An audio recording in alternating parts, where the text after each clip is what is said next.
hari ini kita masuk di semester kedua tahun 2020. Tanggal 6 Juli menjadi awal dari musim yang baru. Bulan Juli tema gereja adalah New Season, musim yang baru. Karena kita tahu bulan-bulan ini anak-anak kita yang bersekolah akan masuk di kelas yang baru. Tentu harus beradaptasi lagi. Amin, anak-anak remaja. Anak-anak remaja setiap minggu pertama program yang baru sekolah minggu akan ikut beribadah bersama kita pada depan kelas Nusa untuk mengikuti pertemuan kudus, dan mereka akan kembali ke kelasnya pada minggu kedua, ketiga, dan keempat. Puji Tuhan, program baru dan kudus baru. Saya dukung apapun untuk kemuliaan nama Tuhan. Dan hari ini kita akan menikmati perjamuan kudus, musim yang baru di dalam setiap langkah hidup kita. Kita akan mulai baca dari Amsal pasal yang ke-3 ayat yang ke-5. Saya jemput kita semua bangkit berdiri. Bagi Bapak Ibu yang biasanya suka masukkan di dalam status pasang status ini di dalam ayat 5 pasal 3 Amsal. Sama-sama kita baca pasal 3 dari Amsal ayat yang ke-5. 2, 3. Percayalah kepada Tuhan dengan segenap hatimu, dan janganlah bersandar kepada pengertian sendiri. Silakan puji Tuhan. Saya buka firman Tuhan hari ini memasuki musim baru tema bulan Juli adalah suatu kisah yang akan kita pelajari bersama. Bagaimana ada seseorang yang mencoba untuk bersandar kepada pengalamannya. Ketika seseorang yang mencoba bersandar kepada pengertiannya sendiri, ketika seseorang yang mencoba bersandar kepada kemampuan dan pengalamannya di masa lalu, tetapi akhirnya dia pun harus menerima kegagalan. Syukur tokoh ini akhirnya sadar, walaupun harus melewati jalan yang berliku, langkah yang tak mungkin disangka-sangka. Siapakah dia? Kita akan masuk dalam tema sentral hari ini. Kita buka 2 Raja-Raja pasal yang ke-5 ayat yang pertama. Hari ini saya rindu, walaupun jarang saya lakukan itu, untuk kita bersama-sama membaca berganti-gantian. Pria membaca ayat yang ganjil, wanita membaca dari ayat yang genap. Dari mulai ayat 1, 2 Raja-Raja pasal 5, kita akan membaca ayat pertama sampai yang ke-14. Dimulai dari ayat ganjil 1, dari pria bersama-sama kita baca, kemudian bergantian dengan wanita. Saya berharap suara kita jauh lebih keras daripada ketika kita bersorak-sorai membaca atau menonton tayangan di televisi. Amin. Tuhan. Kita mulai dari ayat pertama, 2 Raja-Raja pasal 5, pria dulu, nanti bergantian dengan wanita ayat ke-6 sampai pada klimaksnya di ayat 14 dari 2 Raja pasal 5. 1, 2, 3. Naaman, panglima kerajaan, adalah seorang terpandang di hadapan Tuhannya dan sangat disayangi, sebab oleh dia Tuhan telah memberikan kemenangan kepada orang Arab. Tetapi orang itu seorang pahlawan darah, sakit kusta. Wanita, orang Aram pernah keluar bergerombolan dan membawa ketahuan seorang anak perempuan dari negeri Israel. Ia menjadi pelayan pada istrinya Naaman. berkatalah gadis itu kepada nyonya, sekiranya Tuhan perlu menghadap nabi yang di Samaria itu, maka tentulah nabi itu akan menyembuhkan dia dari penyakitnya. Lalu pergilah Naaman memberitahukan kepada tuannya, katanya, beginilah dikatakan oleh gadis yang dari negeri Israel itu. Maka jawab raja, baik, pergilah, dan aku akan mengirim surat kepada raja Israel. Lalu pergilah Naaman dan membawa sebagian persembahan 10 talenta perak dan 6.000 sikal emas dan 10 potong pakaian. Ia menyampaikan surat itu kepada Raja Israel yang berbunyi, sesampainya surat ini kepadamu, maklumlah kiranya bahwa aku menyuruh kepadamu Naaman, pegawaiku, supaya engkau menyembuhkan dia dari penyakit kustanya. Segera Raja Israel membaca surat itu, dikoyaknya pakaiannya serta berkata, Alangkah aku ini yang dapat mematikan dan menghidupkan, sehingga orang ini mengirim pesan kepadaku supaya disembuhkan seorang dari penyakit kustanya. Tetapi sesungguhnya perhatikanlah dan lihatlah, ia mencari gara-gara terhadapku. Sudah didengar Elisa, abdi Allah itu, bahwa orang Israel mengoyakkan pakaiannya, dikirimkannya pesan kepada raja. Bunyinya, mengapa engkau mengoyakkan pakaianmu? Biarlah ia datang kepadaku, supaya ia tahu bahwa ada seorang nabi di Israel. Kemudian datanglah Naaman dengan kudanya dan keretanya, lalu berhenti di depan pintu rumah Elisa. Elisa menyuruh seorang suruhan kepadanya, mengatakan, pergilah mandi 7 kali dalam sungai Yordan, maka tubuhmu akan pulih kembali, sehingga engkau menjadi tangguh. Tetapi pergilah Naaman dengan gusar sambil berkata, aku sangka bahwa setidak-tidaknya dia datang keluar dan berdiri memanggil nama Tuhan Allahnya, lalu menggerak-gerakkan tangannya di atas tempat penyakit itu, dan demikian menyembuhkan penyakit kustaku. Pak, sungai-sungai dalam sungai, lebih baik dari segala sungai di Israel. Bukankah aku dapat mandi di sana dan mencari air, kemudian berpalinglah dia dan pergi dengan panas hati. Tetapi pegawai-pegawainya datang mendekat serta berkata kepadanya, Bapa, seandainya Nabi itu menyuruh perkara yang sukar padamu, bukankah Bapa akan melakukannya? Apalagi sekarang dia hanya berkata kepadamu, mandilah dan engkau akan menjadi baik. Maka turunlah dia dan melakukan dirinya 7 kali dalam sungai Yordan, sesuai dengan perkataan abdi Allah. Lalu pulihlah tubuhnya kembali seperti tubuh seorang anak, dan ia mencari tahdir. Haleluya. Haleluya. Di sini jelas. Ayat pertama ditulis, jangan bersandar kepada pengertianmu sendiri. Dalam pemahaman seorang Naaman, panglima besar yang terkenal, dia pikir kalau hanya untuk sembuh, Nabi itu pendeta hamba Tuhan besar, Nabi itu keluar dari rumahnya, dia angkat tangan, Tuhan semesta alam Bapa di surga, guntur menegak murah Bapa kusum. Baru dia tumpahkan penyakitnya, sembuh. Itu menurut sangkanya. Saya suka kita baca dari pertama sampai 14, jadi saya tidak perlu ulang-ulang ayat-ayatnya. Kita harus ulang. Sangkanya menurut pemahaman lama, saya sembuh, nggak perlu mandi di sungai yang jorok itu.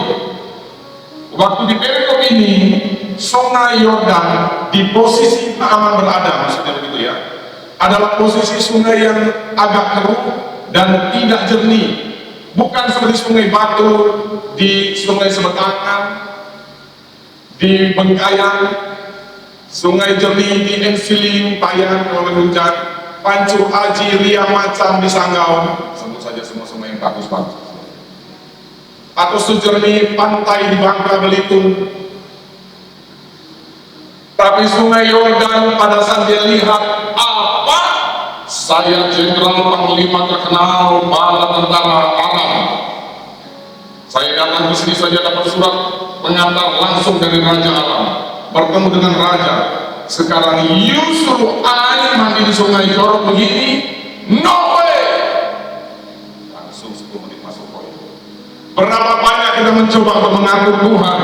Tuhan, kalau tidak dengan cara begini, dengan waktu begini ya, puji Tuhan. Sedikit disclaimer. Hari ini jangan heran kalau ada 1-2 orang dari tim kreatif ministry akan menyorotkan. Terima kasih saudara Chandra. Nanti media sosial IG, TikTok, Facebook, YouTube, website kita akan mulai rapikan. Nanti akan muncul ada 1 menit di timeline Bapak Ibu punya medsos, puji Tuhan, pengurus-pengurus baru dengan semangat yang baru, di musim yang baru, memakai strategi yang baru untuk kemajuan bagi pelayanan. Itu benar bagi Tuhan Yesus. Jadi Bapak Ibu sekalian itu, mohon maaf kalau ada satu dua orang agak, tapi kalau korban tidak berseliweran dengan tanya. Ya, saya sudah kasih tahu kalau korban tidak usah selalu berseliweran nanti mengganggu konsentrasi. Terima kasih saudara-saudara. Minggu ini juga mengurus sebuah minggu memberikan strategi anak-anak Musa, anak-anak kelas Musa. Ini bukan anak Musa, ada anak Pak Pendeta, ada anak Pak Pakit untuk hadir di gereja mengikuti perjamuan kudus. Nanti mulai minggu depan anak-anak sekolah minggu seperti dulu zaman papi kita, zaman almarhum Pak Iwan akan doa dulu di sini, kita tumpang tangan dulu, baru mereka ibadah di tangan. Puji Tuhan. Musik yang baru dengan strategi baru, bukan untuk kuat dan gagah kita, bukan untuk bersandar pada pengertian kita, tapi semua untuk kemuliaan bagi nama Tuhan. Bukan bagi Tuhan Yesus sekali lagi. Naaman kembali ke laptop. Kalau kita tadi baca, dia gusar, dia bahkan berpaling dengan panas hati. Belum tahu siapa gue. Susah amat dia untuk sembuh. Padahal saya tahu bahwa pendeta itu KKR atau pendeta itu doakan orang sembuh, cukup angkat tangan, tumpang tangan, sembuh. Itu maunya dia. Itu maunya Naaman. Tapi coba lihat, waktu Naaman datang ke rumahnya Nabi Elisa, siapa yang menemui Naaman? Bukan pendetanya, bukan Nabi. Coba saya bandingkan dengan sekarang. Bapak Ibu sudah datang jauh-jauh dari Musibau, capek-capek di jalan, ketok pintu di depan rumah, yang keluar bukan Om Joni, Om Panca, yang keluar Susi Similiki. Susi Similiki adalah staf pribadi, staf khusus pribadi dari Mami Lulu. Ada apa Om? Saya sakit kusta. Oh, sebentar ya Om. Om tunggu di luar dulu ya, jangan masuk karena sakit kusta bagi orang dulu. Haram, nggak boleh dekat. Biar kau panglima, kau kusta. Sorry, cuma tidak ngomong. Nanti makin tersinggung panglima nama. Dia pun sebentar ya Om, saya tidak mau dulu kalau zaman sekarang. Atau saya mau kontak dulu di kantor pusat gereja, apakah bisa ditemu Om ya? Om siapa namanya maaf? Saya Naaman, panglima besar dari Raja Aram. Dalam diskusi, aku tidak kenal Om, terserah Om bilang Naaman, Naaman, terserah lah. Om kan orang dari kerajaan sebelah kan, itu suka agak kerajaan kami loh. Tahu nggak Om, cuma susi untung orangnya tidak cerewet. Oh iya, makasih Om, silakan berdiri dulu di udah Om atau di kereta. Sebentar ya. Om Elisa, iya ada. Itu ada orang yang cari Om. Siapa namanya? Naaman, tidak kenal. Kata Elisa bilang. Dari mana dia? Katanya sih dari kerajaan Arab. Waduh, kerajaan Arab itu musuh kita itu. Dia mau ketemu, nggak apa-apa. Kenapa? Dia ingin disembuhkan sebentar. Mungkin Nabi Elisa berdoa sebentar. Dan untuk berbicara dengan telinga Nabi Elisa. Dia sempat kasih pesan sama dia. Ya apa oleh saya? Suruh dia mandi 7 kali di Sungai Gasik itu depan dekat itu cuma 3 kilo dari sini ya. Ya Om. Sisi milik kita dengan wajah santai, hambanya Nabi Isa. Mana tadi? Oh nama, saya nama, dengan masih gak perkasa. Orang Ustaz itu bisa Ustaz. Ada kesan dari Tuhan saya. Apa? Oh disuruh mandi di sungai itu tuh di sebelah. Dia lihat di sebelah. Masya Allah. Sungai kotor begini, gua suruh mandi. Coba kita baca tadi ya. Jadi saya nggak mengulangi lagi ayat tadi. Saya langsung merangkum dalam sebuah kisah sehingga saya 4 menit selesai. Naaman, apakah senang? Dosa. Keluar tangan yang senang. Dia lihat lagi makin dekat. Dia anak buah kita lihat. Penghinaan. Lalu berpaling ada ayat tadi. Lalu berpalinglah dia dengan panas hati. Udah pusat, jengkel, panas hati. Belum tahu dia kalau kau ke arah hancur, itu serang di negerimu lagi. Pasukan, hajar dia. Itu makanya nama.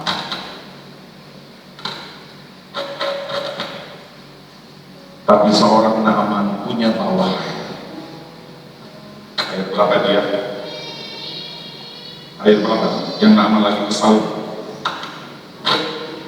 Bawahannya ngomong gini sama dia.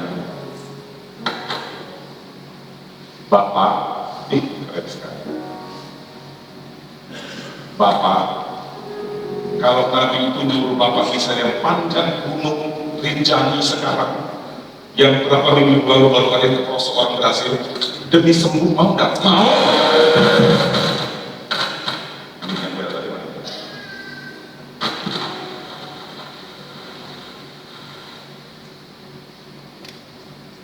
Kalau Bapak disuruh nebak pohon durian 50 dalam satu hari bangun candi Prambanan, mau? Mau kalau saya sembuh. Kalau Bapak disuruh manjat gunung di Papua itu sambil cari emas di Timika, tapi sembuh, mau nggak? Mau. Lah Pak, sekarang Bapak cuma suruh mandi. Belum. Udah belum Pak, belum 3 kali. Belum. Udah manas lagi. Habis dan kotoran, mungkin itu ada pelampung kuning-kuning lewat, belum lele lewat. Kami pernah ke Israel, Sungai Yordan banyak lele, usap-usap ini. Seperti lele. Ih, kalau di penjara ini jadi pecel lele, lamongan ini. Di sini lewat-lewat. Belum kadang kali. Udah belum Pak, tadi perintahnya berapa kali? 7. Sabar, kata Bapak. Belum. Saya mau kasih satu pendapat yang sangat unik. Bapak Ibu pasti tahu. Ayat 14 kita baca. Maka turunlah dia membenamkan diri berapa banyak? 7 kali. 7 kali. Panglima loh, jenderal loh. Ini boro-boro kena air kotor, tersibur air aku aja. Anakku, tahan dia. Dia bawa minuman tersibur saya. Ini bukan minuman yang tersibur di wajahnya. Ini sungai. Tidak jernih apa ya? 7 kali.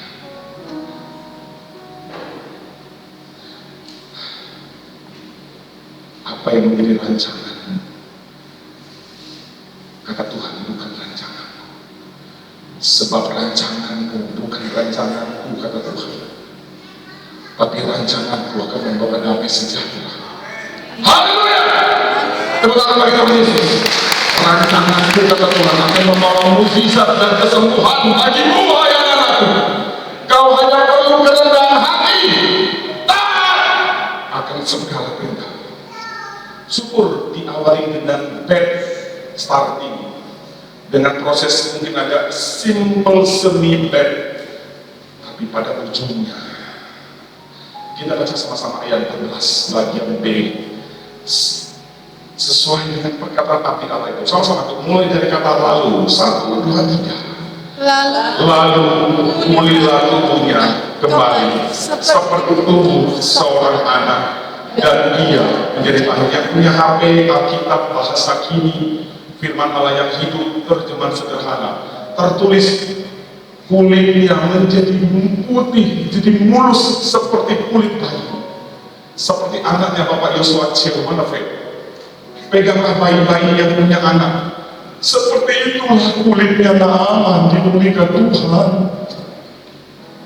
Terjemahan sederhana Indonesia, ayat yang menulis tubuhnya pulih, kulitnya mulus seperti kulit bayi. Tak perlu lagi skincare dari Prancis, eau de toilette, parfum dari Jerman, Frankfurt, beli di Soho, beli di mana-mana. Cukup dengan ketaatan seorang yang gagap ke atas, gengsi yang tinggi dipuji orang. Dia merendahkan hatinya, menurunkan egonya, dan dia melakukan dengan setia. 7 kali lambang dari kegenapan 7 selalu berbicara tentang kesempurnaan. 7 berbicara tentang aku melakukannya dengan genap, nggak nanggung-nanggung. Aku setia, tapi kira-kira setia ya boleh nggak bisa. Kau harus setia sampai mati ya Tuhan. Dan akhirnya kulit yang mulus seperti kulit bayi.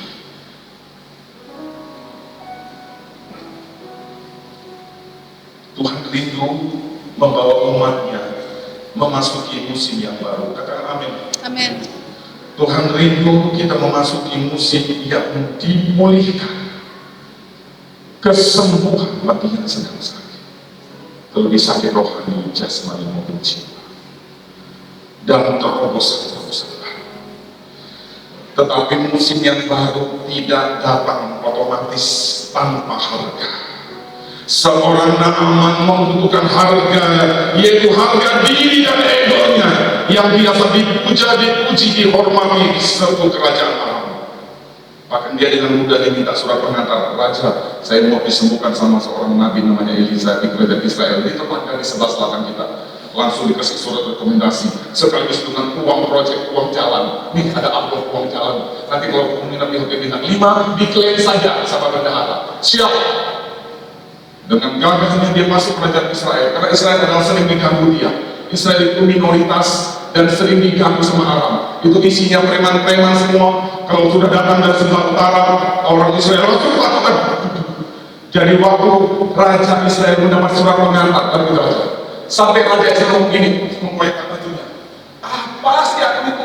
Apa? Suruh nyembuhkan orang yang lama.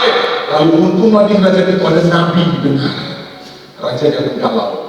Suruh datang ke kemah saya, kata Nabi Elisa. Dan kita tahu ceritanya, hanya seorang hamba dari Nabi menjadi sambung lidah untuk menyampaikan pesan. Mandi di situ kau musuh. 7 kali, bukan sekali. 7. Poin pertama yang kita dapatkan dari ini adalah musim baru tidak otomatis datang.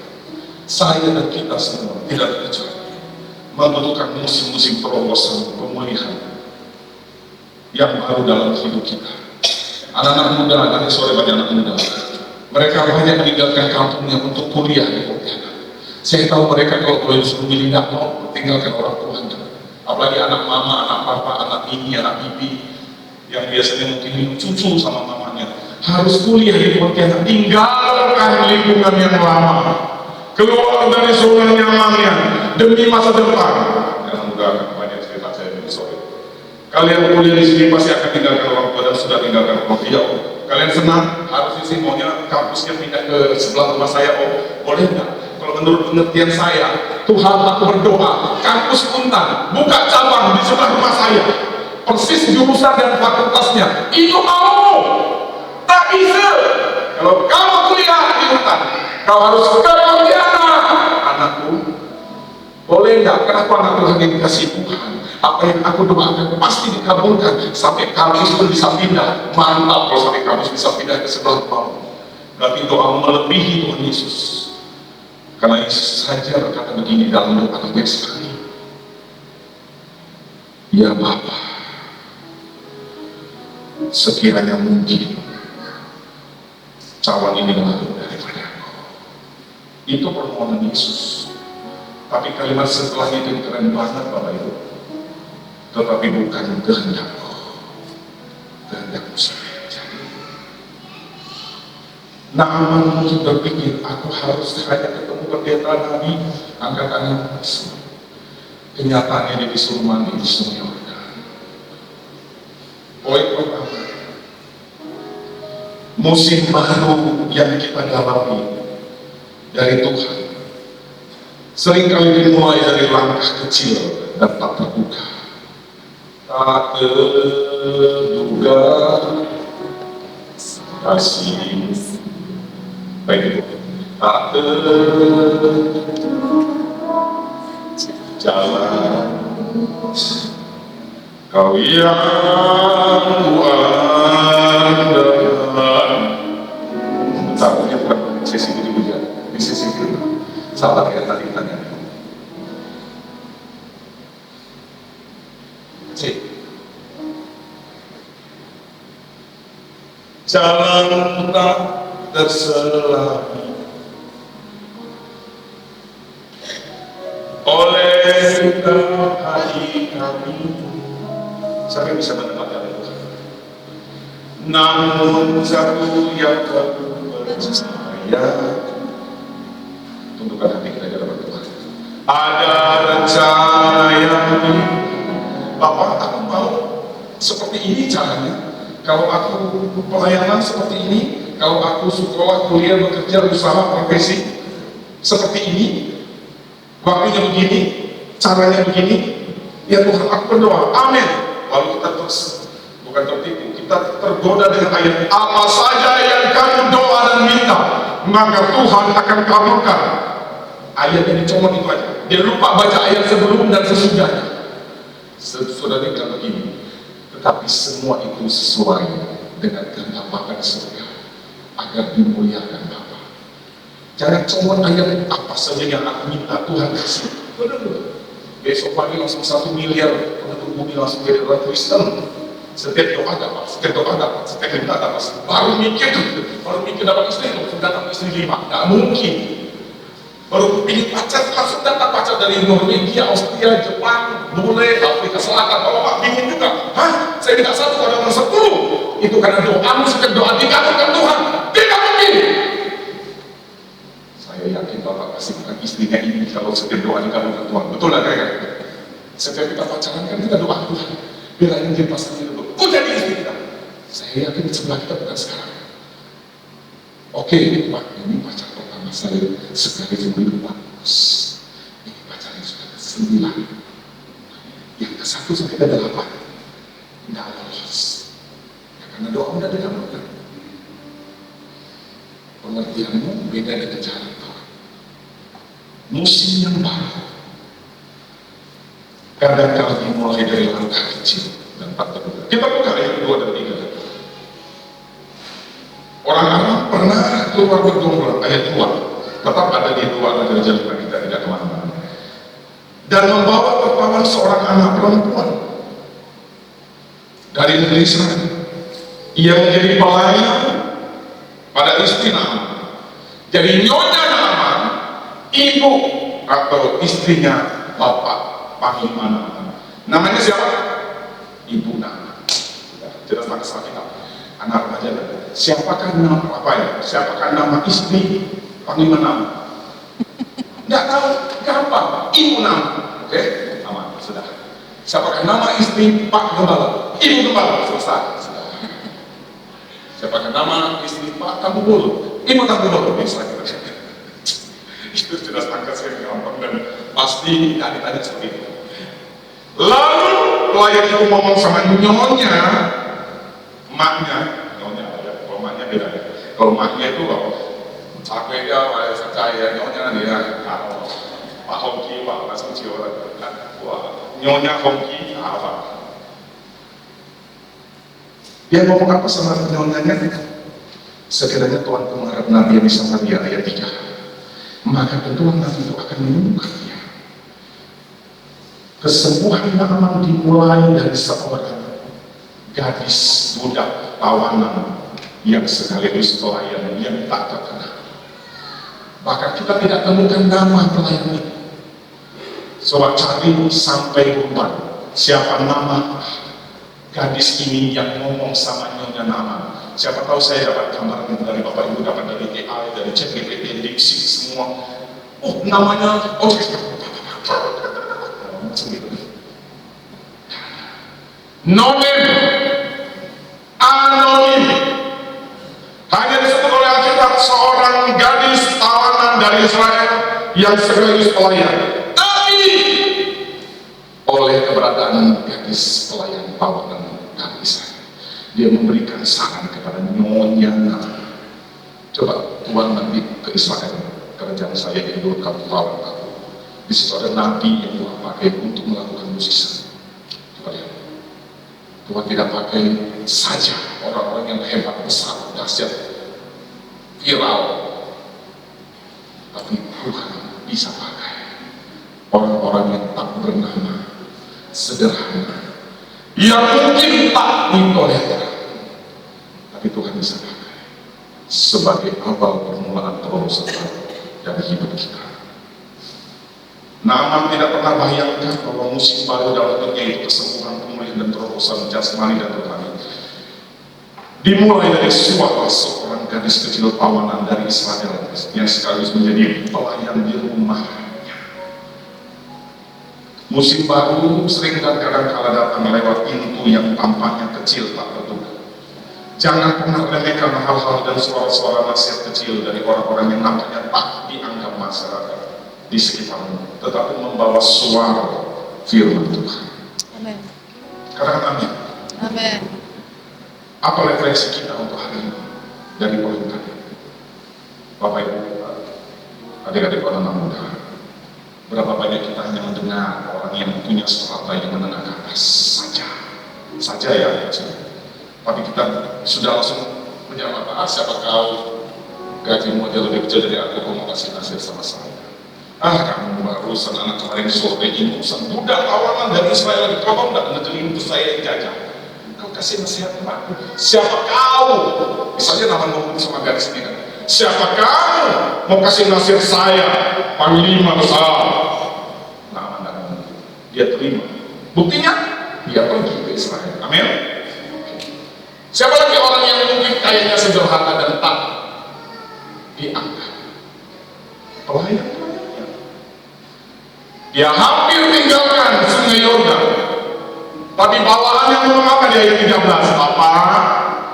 Itu kan tidak sukar, mandi saja 7 kali. Kalau sembuh ya puji Tuhan, kalau tidak sembuh ya pulang.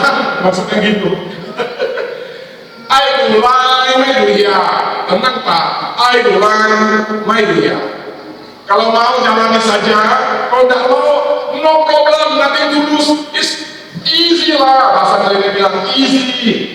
It's easy, you just you have water lah in your head 7 times. It's easy lah. Waktu nopo-nopo kuni pun dia mandi terus ke 7 kali itu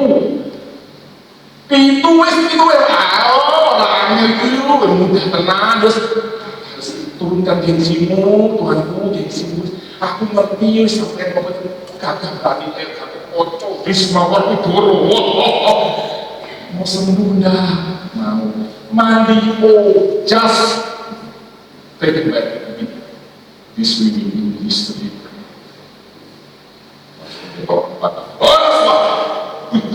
Kalau sekali tidak, maksudnya memang bahasa saya. Kumandi nanti ya, awas ya, kucatat kau ya, kalau 7 kali nak mandi nak bersih, kucatat kau ya, ku kasih Google Map dia, serang dia pakai rudal ini, mampus kau nanti, kau ngolong aku ya, kucatat kau ya, aku banyak rudal di kampung aku, ku tembakkan kau nanti, kalau nanti Naaman mungkin, tapi Naaman tak mungkin, dia kalahkan egonya lewat suara sederhana seseorang pelayan dan hambanya. Kenapa biasa? Bapak Ibu, apakah ada suara kecil hari-hari ini yang sedang Tuhan pakai untuk memulihkan hidup kita? Karena kita tahu suara itu selaras dengan suara firman Tuhan. Sebab jangan bersandar kepada pengertianmu, tapi percayalah kepada Tuhan. Supaya tidak lengah, kita tepuk tangan buat Tuhan Yesus. Luar biasa, serius sekali Bapak Ibu, mengingat penjelasan. Haleluya. Kita sampai jam 12 ya. Tenang, masih ada cara. Poin kedua, egoisme dapat menahan awal dari musisi. Kita tahu kan? Naaman hampir tidak jadi sembuh. Kalau dia dengan panas hati, dia benar-benar tinggalkan sungai Yordan dan kediaman Nabi Elisa.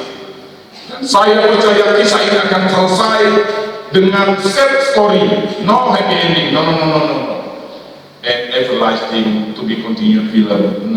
Raja Panglima Naaman tetap dusta dan boro-boro kulitnya semulus bayi, kulitnya semulus aspal yang sudah berkerok-kerok. Dan kembalilah Naaman dengan kulit lebih parah dari sebelumnya. seperti aspal udah 50 tahun dan udah pernah dilapis. Putih hitam berkerok-kerok berkerak. Kusta zaman dulu itu penyakit yang harus diekskomunikasi. Yang suka nonton John Wick, dia diekskomunikasi dari komunitas. Biarpun dia panglima, dia harus jauh-jauh dari komunitas, karena itu penyakit tulah asap, kutukan dari langit, dan tidak ada obatnya kecuali mujizat dari Tuhan. Kalau kita bayangkan nama mungkin seperti saya dan kita mungkin di waktu itu penampilannya raja, panglima, orang yang terpandang bagi orang lain, tapi dalamnya sakit tahu. Siapa tahu ada kusta-kusta yang kita sembunyikan di dalam hidup dan hati kita, yang tahu cuma Tuhan dan diri kita. Casing kita mungkin seperti lama itu, tapi hatimu dan hatimu hanya Tuhan dan kita yang tahu seberapa kusta hati kita. Saya bilang kita ya, saya tidak menuduh Bapak Ibu, saya mengoreksi diri sendiri juga. Sehingga apa yang harus kita kerjakan setiap waktu, kata Yakobus, bercerminlah kepada firman Tuhan, sehingga kau tahu mana tai lalat, mana panu, mana cemot bekas minum jus merah-merah, atau gigi ada kucai di gigimu. Iya, kucai. Baru kami coy pada kucai. Kita ketemu sama orang lain, kita menurut lupa bercermin. Halo, apa kabar? Wih, bapak luar biasa hijau giginya. Ada kucai nempel. Kenapa kita bisa tahu ada kucai nempel di gigi saya? Karena sebelum melangkah, kita bercermin. Firman Tuhan adalah cermin.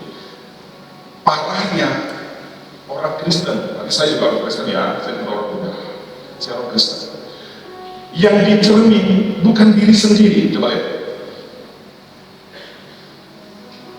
Dimiringin 4 derajat. Kelihatan Abu Nawas, Alibaba. Kata firman Tuhan, Abu Nawas jahat. Jangan jahat, jangan jahat, Alibaba, jangan ke gereja, jangan malas, Dia lupa cermin yang dibelokkan ke muka dia. Kalau buka jangan ke gereja, Mas milenial, pakai boy, ya kan? Gara-gara anakku milenial jadi pakai bahasa milenial nih, boy. Kau juga pelit benar kau, boy. Hari ini kita sedang bercermin. Jangan arahkan ke orang di sekitar kita, arahkan ke diri sendiri. Apakah saya masih mengandalkan kepentingan saya sendiri, atau berserah sepenuhnya kepada Tuhan yang mengatur hidup kita? Sama-sama katakan amin. Pakai orang-orang sederhana, bahkan yang tak bernama, untuk menjadi jalan memasuki musim baru yang penuh dengan terobosan. Poin kedua, ego kita hati-hati dapat menahan berkat dan mujizat. Ayat 11-14 cepat saja kawan. Tetapi pergilah Naaman dengan gusar. Satu, dia gusar sambil berkata, ayat 11 ya, aku sangka, I think, I guess, aku kira nggak macam gini kalau bukan kita jauh-jauh bawa. Oh iya, Pak, saya mau kasih satu kata yang menarik lagi, karena saya selidiki ini hampir berminggu-minggu. Izinkan saya bicara. Waktu dia datang ke Raja Israel, dia bawa perak dan emas. Ayat 5, dengan cepat ke sini. Maka jawab Raja Aram, baik, pergilah dan aku akan mengirim surat rekomendasi, surat jalan untuk sekarang kepada Raja Israel. Lalu pergilah Naaman, sama-sama kita baca. Dia bawa berapa kilo emas dan perak? Hitung Bapak Ibu yang sedang pegang emas, kalikan per gram. Oke, siap? Siap? Angkat tangan. 1 gram emas 24 karat antara berapa sekarang? 2 juta boleh? Hampir lah ya. Kita supaya gampang hitung 2 juta. Sekarang baca berapa banyak emas yang dibawa ke Israel. Coba lihat. Ini dia mau kasih pendeta loh. Dia mau kasih pendeta yang bukan dia. Langsung kayak mendadak pendeta. Jadi OKB, bukan OPD, PDP, OKB, PKB. pendeta kaya baru. Coba lihat, membawa sebagai persembahan 10 kalimat perak. Bahasa sekarang 300 kilogram. Coba yang punya kalkulator atau otaknya kalkulator langsung kali ya. 1 kilo perak berapa? 24 karat dan 6. Saya hitung kira-kira 1 kilo itu 60 juta. Cari di Google. 60 juta kali 300 berapa? Bapak Ibu, halo, hola, lalu 60 juta kali 300 kilo 1,8 M. Itu baru perak. Sekarang satu lagi ya, di bawah lagi 6.000 sikal emas. Saya nggak bisa bawa, Bapak punya Google, sikalkan saja. Itu sama dengan 72 kilogram, bukan gram ya Bapak Ibu. Halo, dia bawa 72 kilogram, dia hubungannya banyak, hanya untuk bawa emas 72 kilogram, batangan murni. Zaman dulu tidak ada emas 22, 21, 28, 15 karat, tidak ada.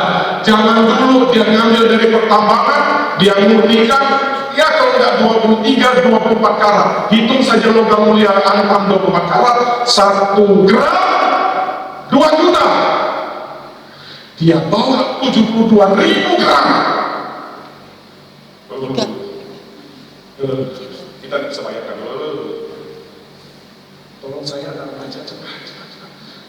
72.000 kali 2 juta. Itu duit ya, bukan daun ya. Itu duit bukan daun. Berapa? Cepat. 72.000 kali 2 juta berapa? 144 sekian miliar. Enggak, rupiah. Itu kalau dicecerkan itu, beli kerupuk mamang 1 mamang, itu dari Pontianak sampai Bisibo, balik lagi ke Tanah Karo, balik lagi sampai ke Sedowi Papua, bisa diikat. Dia bawa hadiahnya 1,8 miliar perak, 144 miliar emas, dan 10 potong pakaian. Pakaiannya pakaian mewah, seperti pakaian yang maha indah kepunyaan Yakub yang dibuat oleh untuk Yusuf yang dibuat oleh Yakub. Itu 1 potong itu ratusan juta dari sutra dari Cina. Jahit pewangian langsung dari yang terbaik. Karena ini orang kaya, panglima, banyak merampas orang juga sih sebenarnya. Jadi emasnya emas wanita itu tidak dirampas sama penjahat. Artinya apa Bapak Ibu? Dia egonya sangat tinggi dan jelas. Dia panas, gusar, dan marah. Poin kedua, egoisme kita harus dijaga supaya jangan sampai Tuhan sudah buka jalan untuk pemulihan. Tapi respon kita, kok cara gini Tuhan, aku mempertahankan egoku saja, nggak mau. Dia tinggalkan Tuhan, dia tinggalkan Nabi Elisa. Akhirnya kita tahu ceritanya dia akan sembuh. Tapi puji Tuhan, di balik kekerasan, kegusaran, kegengsian egonya Naaman, dia merendahkan serendah-rendahnya untuk turun di Sungai Yordan. Sungai Yordan dari bahasa aslinya Yara. Saya harus pakai depan, saya harus pakai nada ini karena begini cara orang Israel ngomong. Yara dari Sungai Yordan, nama Ibraninya Yara atau Sungai Yordan artinya turun, merendah.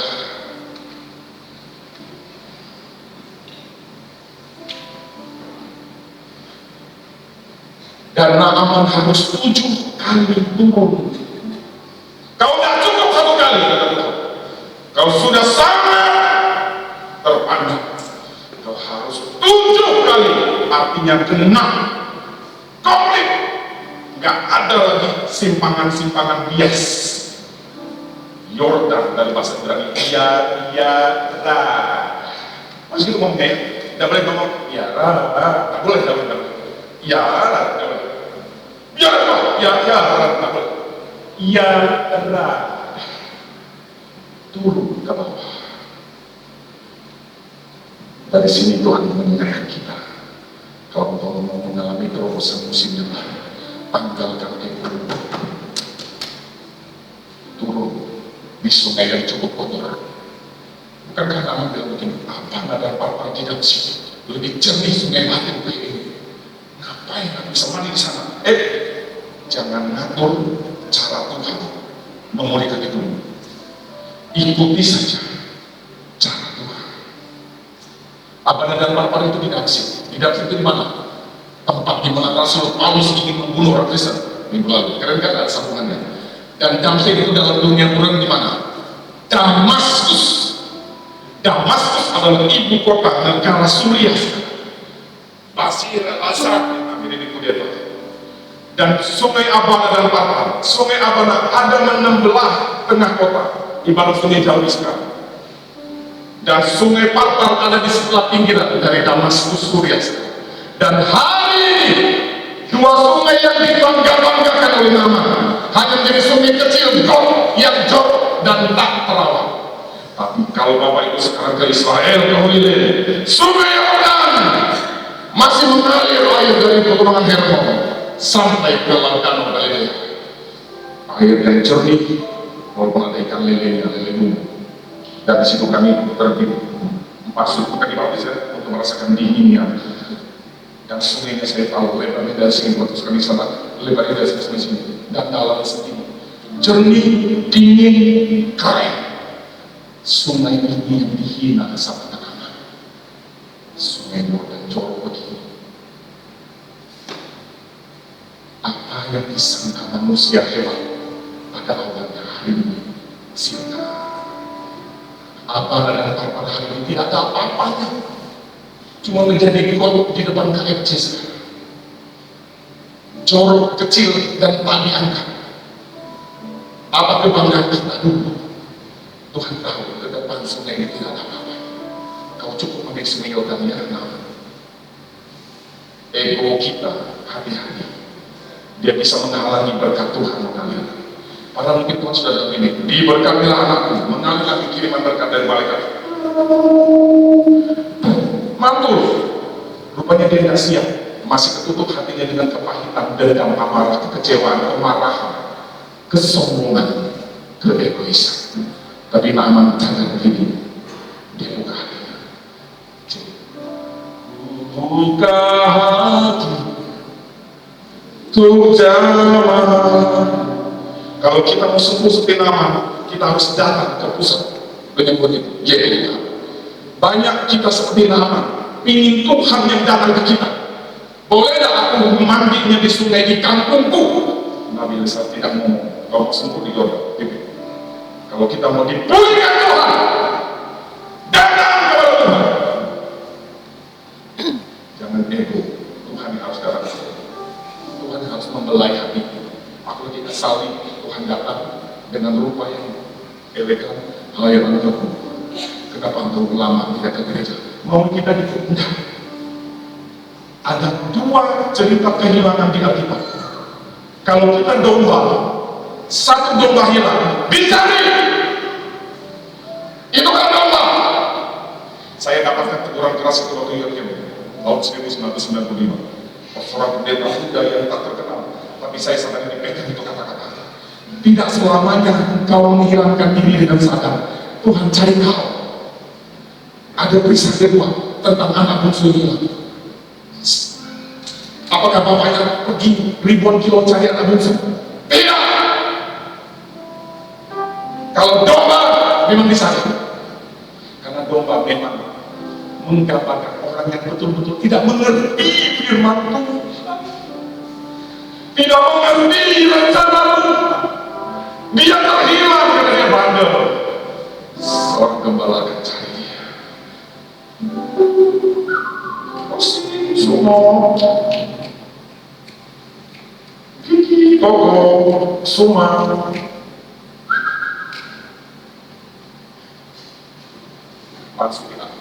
Karena semua osim Koko Kiki anak muda tahu itu gembalaan saya di belakang. Dia nggak ngerti tentang kehendak Bapa. Tapi kalau anakku Gisel, sudah saya kasih nasihat, jangan nakal. Duduklah kau di sini baik-baik. Kalau kau pergi jauh di mall, kau bisa hilang. Tapi ingat, kalau kau hilang, jangan teriak-teriak nama Papa. Kau pergi ke pusat informasi, kau teriakkan lewat situ, bapakmu akan tahu kau di situ, dan kau datang lagi ke sini. Ya Pak, seorang bungsu yang hilang tidak dicari, bukan karena bapaknya jahat, tapi karena seorang bungsu itu tahu kehendak bapaknya, dan dia harus bertanggung jawab dengan langkahnya untuk sengaja. Anak bungsu itu sengaja ya tinggalkan bapak, benar ya? Benar apa Pak? Anak bungsu itu sengaja tinggalkan rumah. Ini firman untuk orang dewasa. Mungkin bapak itu baru dengar sekarang. Kalau saya sengaja tinggalkan Tuhan, lalu kita berharap Tuhan cari saya, bisa jadi Tuhan tak cari. Dia cukup gerakan hati orang lain untuk ingatkan, hei anak bungsu, bukankah kau sekian tahun ada di rumah Bapak? Kamu tak ada kehendak Bapakmu, tahu harus baik, harus setia, harus loyal, tunduk pada perintah dan tunduk pada otoritas. Lakukan itu. Kau sekarang makan apa sekalian di rumah Bapakmu, berkilo-kilo emas dan perak banyak. Ngapain kau makan ampas babi? Pulang kau ke sana, kata kawan-kawannya. Iya ya, udah benar. Marilah dia tidak malu ke rumah Bapak.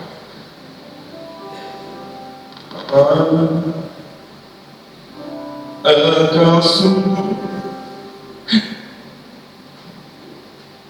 yang tadi tinggalkan kakak waktu tinggalkan rumah bapaknya, kayak Rahman. Ku tinggalkan kau ya, kau tidak ada sama aku ya, ku tinggal kau ya. Dia pikir bapaknya nangis-nangis minta ampun, bapaknya cuma lihat dari jauh.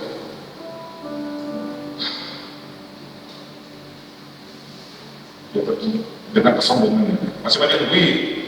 Waktu dia foya-foya, duitnya habis. Makan ampas babi itu tidak dikasih.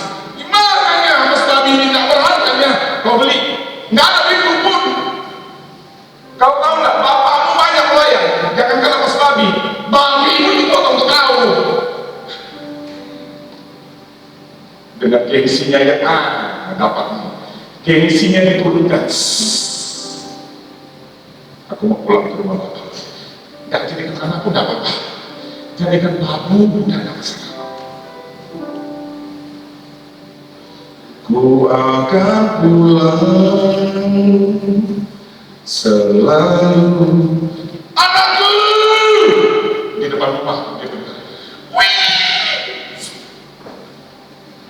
Potong sapi 5, babi 3, babi panggang, babi crispy, babi pakai, masukkan semua. Masa yang paling enak, sepatu, cepat. Karena dia menggerakkan hatinya untuk kembali ke Papa. Sebelum ketemu keluarga Papa menyambut dengan tangis. Itu bedanya domba yang sesat dengan anak bungsu yang sengaja meninggalkan kasih. Saya korban di depan jemaat yang sudah dewasa. Saya tidak mungkin korban ini di tengah-tengah anak kecil yang tidak tahu beda antara susu dan makanan keras. Tepuk tangan untuk Tuhan Yesus. Jangan GR.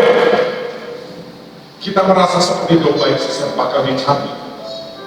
Mungkin Tuhan bilang begini, kamu udah dewasa, kamu sudah tahu kehendakku. Sekarang dirimu lah yang akan kembali kepadaku. Ego seorang Naaman dilonggarkan, diturunkan, dan kulitnya berubah menjadi putih. Ibu-ibu, dia tidak perlu beli skincare-nya, dia cukup taat sama Tuhan. Kulitnya mulus seperti bayi. Padahal Naaman usianya sudah 50-60 tahun. Gak perlu modal pasar untuk kosmetik yang menghaluskan kulit, cukup dengan kesetiaan dan ketaatan. Pingin kulit kita mulus seperti bayi, katakan bapak, ibu-ibu, anak-anak, oh enggak, pingin kulitnya mulus seperti kulit bayi. Halo ibu-ibu, lakukan firman Tuhan. Kulitmu memang masih keriput secara jasmani, tapi kulit rohanimu mulus. Tepuk tangan sekali lagi untuk Tuhan. Kalau saya ngomong kulit seperti kulit bayi, lalu mohon Pak Pendeta, aku dapat berdoa, dan benar-benar minta aku ini, halaman rumah, masih juga, masih kere-kere maknanya.